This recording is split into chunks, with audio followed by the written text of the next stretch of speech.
नमस्कार, आप देख रहे हैं लाइव टाइम्स टीवी। आपके साथ मैं हूं वर्षा और इस वक्त आप लोग लाइव तस्वीरें देख रहे हैं सोलन के न्यू बस स्टैंड के सामने से, जहां पर 4 दिन से देवभूमि क्षत्रिय संगठन के लोग जो हैं, स्वर्ण संगठन के लोग जो हैं, यहां पर क्रमिक अनशन पर बैठे हुए हैं। मदन ठाकुर और रूमित सिंह ठाकुर की रिहाई की मांग को लेकर और अन्य साथी जो गिरफ्तार किए गए हैं उसको लेकर जो है यहाँ पर क्रमिक अनशन पर बैठे हुए हैं। 4 दिन हो गए हैं।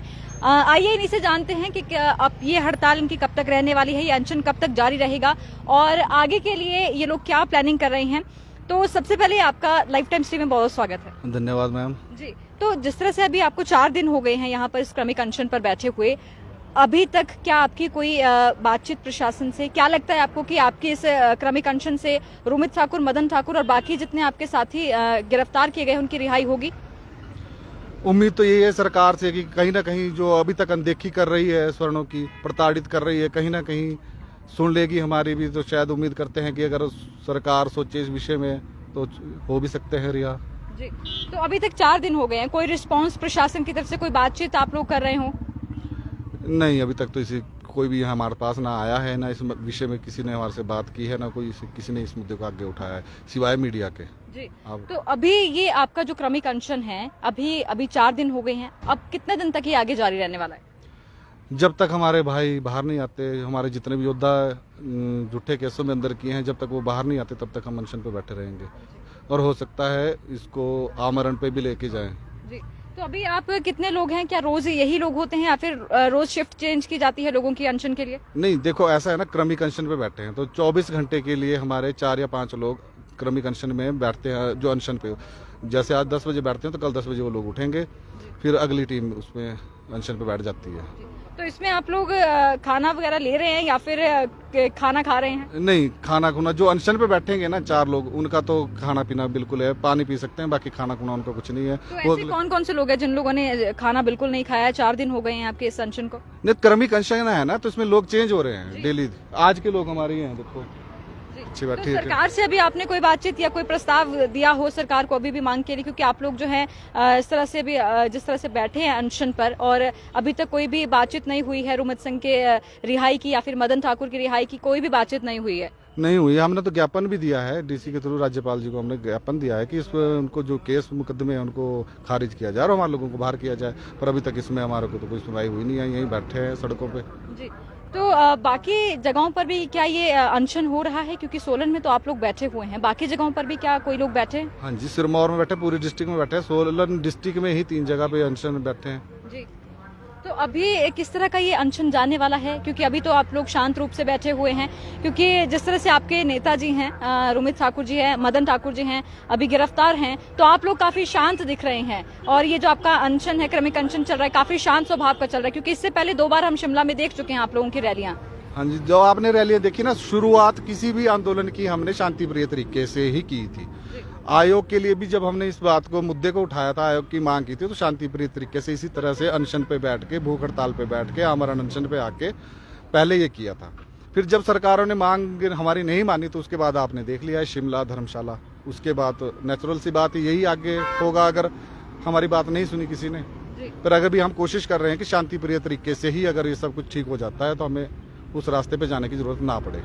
अगर शांतिप्रिय तरीके से नहीं होता है, जिस तरह से आप लोग बैठे हैं और अभी भी आप लोगों की मांग नहीं सुनी जाती है और आपके लोगों की रिहाई नहीं होती है, फिर आगे क्या कदम होगा? कदम बस आप उस तरीके से सोच लो जिस तरीके से पहले चले थे, कि पहले शांतिप्रिय तरीके से अगर नहीं मानते हैं, फिर धीरे धीरे धीरे धीरे हो सकता है आंदोलन का स्वरूप बदल जाए। जी, तो आंदोलन का यहाँ पर स्वरूप भी बदल सकता है। तो अभी क्या कहना चाहेंगे आगे की आप लोगों के, क्या लगता है आपको कि रिहाई हो जाएगी आपके लोगों की? देखो, अगर सरकार चाहती है कि यहाँ लॉ एंड ऑर्डर कायम रहे, मेंटेन रहे, तो सरकार को हमारी बात सुननी चाहिए और शांतिप्रिय तरीके से अगर हम बैठे हैं तो हमारी मांगों को मानकर उन लोगों को रिहा कर दिया जाए। ये सरकार के लिए भी बेहतर होगा और हम लोगों के लिए भी बेहतर होगा। लॉ एंड ऑर्डर इसको जो मेंटेन करना है उनके लिए भी, प्रशासन के लिए भी सुविधा रहेगी इसमें। तो देखिए, अभी ये सबसे बड़ा साल है क्योंकि चुनावी साल भी चल रहा है। क्या आपको लगता है कि यदि आपकी मांगे पूरी नहीं तो ये चुनावों में इसका असर दिख सकता है?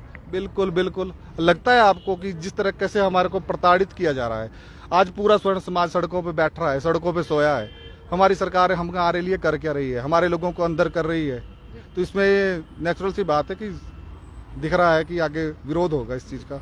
देखिए, जिस तरह के वीडियो सामने आए थे या फिर जिस तरह के शिमला में आपकी इस बार की रैली में हुआ, उसके बाद जो है कई सारी बातें हुई, तो उन्हें कितना आप सही मानते हैं? जो पार्टी की बात हुई थी, जी पार्टी के लिए ऐसा है ना, लोगों से पूछा था, वहाँ हुआ था, वो ऐसा किया गया था कि अगर आप चाहते क्या हो, अगला विकल्प आपके पास क्या है। अगर हमारा आंदोलन आज यहीं स्थगित हो जाता है, उधर विधानसभा हो चुकी है, एक्ट के रूप में हमारे को बना के नहीं दिया है, अब इसमें हमारे को झूठे वादे, हर बारी झूठे वादे 3-4 बारी आंदोलन कर चुके, भूख हड़ताल कर चुके, आमरण पे बैठ चुके, उसके बावजूद भी जब कुछ नहीं हुआ तो लोगों से ये पूछा गया था कि अब अगला विकल्प क्या है।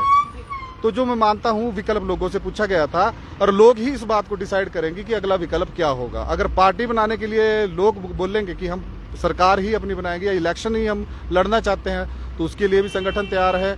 लोग, संगठन अलग काम करेगा, संगठन का इसमें पार्टी से कोई लेना देना नहीं होगा। हमारे संगठन के ही लोग आगे इसमें आगे आएंगे और वो करेंगे, अगर जनता चाहेगी तो। जी, मतलब जनता चाहेगी तो आप लोग अपनी पार्टी और अपने चुनावों की जो बात है वो करेंगे?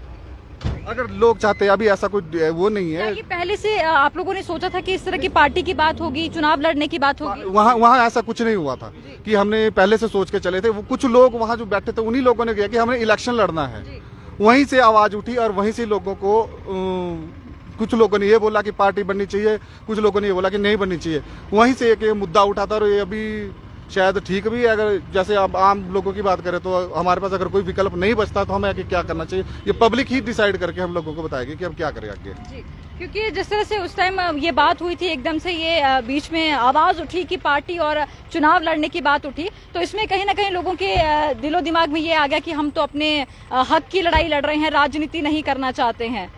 देखो, हक की लड़ाई संगठन वैसे ही काम करेगा, संगठन वैसे ही काम कर रहा है, अपने हक की लड़ाई संगठन ही लड़ेगा। जो रही पार्टी की बात, वो लोग डिसाइड करे बनानी है नहीं बनानी है, वो जनता डिसाइड करेगी। हम लोग इस चीज को डिसाइड करने वाले कोई नहीं होते। आपको क्या लगता है कि पार्टी होनी चाहिए? क्योंकि जिस तरह से आप लोग हक की मांग कर रहे हैं, स्वर्णों के हक की मांग कर रहे हैं, उसके बाद पार्टी की बात आना, क्या आपको लगता है ये सही है? तो लोगों से पूछो ना आप, लोगों की राय लो कि इसमें क्या है, लोग क्या चाह रहे हैं। पार्टी, अगर हमारे पास कोई विकल्प नहीं अगला बच रहा है तो अगला रास्ता हमारे पास क्या है? अब आंदोलन ही करते रहेंगे, हम सड़कों पे ही बैठे रहेंगे। आप एक आंदोलन पे कितने मुकदमे बनते हैं? एक आंदोलन जब यहाँ होता है, शिमला में आंदोलन हुआ, कितनी धाराएं उन लोगों पे लगी है। तो वहाँ पे धर्मशाला में एक आंदोलन हुआ, वहाँ पे कितनी धाराएं लगी। जहाँ जहाँ जाते हैं धारा 144 पहले लगा के बैठ जाते हैं। पहली धारा तो वही होगी कि हम आंदोलन करने जा रहे हैं, अपनी मांग लेके जा रहे हैं, वहाँ 144 लगा दो जी, पहला मुकदमा तो वही बन जाता है। आज हमारे जो युवा साथी है, जो अभी पढ़ाई कर रहे हैं, कोई टेस्ट क्वालिफाई कर रहे हैं, है ना, अगर इस मुकदमों की वजह से, इस आंदोलन की वजह से उन लोगों के ऊपर FIR हो जाती है। स्वर्ण समाज पहले ही बड़ा प्रताड़ित किया गया समाज है, इन लोगों को आज तक ना तो नौकरी मिलती, हर जगह आरक्षण की वजह से पहले ही हम लोग बहुत पिछड़ चुके हैं। फिर अगर ऊपर से हम आंदोलन पे आंदोलन कर रहे हैं, और कोई जो बच्चा हमारा टेस्ट क्वालिफाई करके, इतना खर्चा करके, इतना वो करके आगे बढ़ने की कोशिश करता है, उन बच्चों के ऊपर अगर FIR हो जाती है, कोई आर्मी भर्ती का हो रहा है, कोई पुलिस की भर्तियां चली है, अगर उन बच्चों के ऊपर FIR हो जाती है तो क्या बताओ, उनको नौकरी मिलेगी? हमारे पास हर विकल्प है। आप भी कुछ कहना चाहते हैं तो जरूर कहिए। हाँ, मैं ये कहना चाहता हूँ कि जैसा आपने इनसे प्रश्न कहा कि आने वाले समय में हमारे पास क्या ऑप्शन रहेगी, तो मेरा यही कहना है सारे भाइयों की तरफ से कि हमारे पास हर तरह के विकल्प खुले हैं। चाहे वो इलेक्शन लड़ने का है, चाहे संगठन को आंदोलन के थ्रू आगे ले जाने की बात है, तो हमारे पास हर विकल्प खुले हैं। तो बातचीत के लिए बहुत बहुत धन्यवाद आप लोगों का।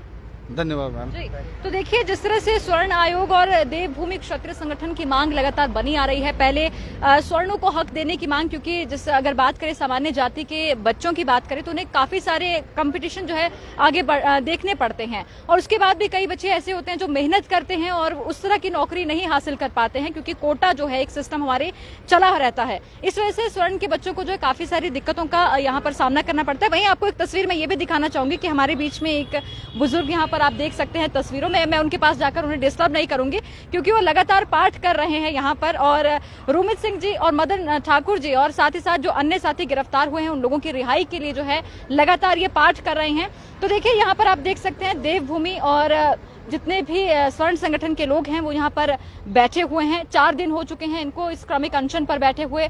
लगातार ये अनशन ऐसे चलने वाला है। यदि कल तक इनका आखिरी दिन होगा, यदि सरकार फिर भी नहीं मानती है तो ये अनिश्चितकालीन भी हो सकता है। तो ये अभी इन लोगों की मांग है सरकार से कि जल्द से जल्द इनके साथियों को रिहा किया जाए। तब तक देखते रहिए लाइव टाइम्स टीवी, आपके साथ मैं हूँ वर्षा। धन्यवाद।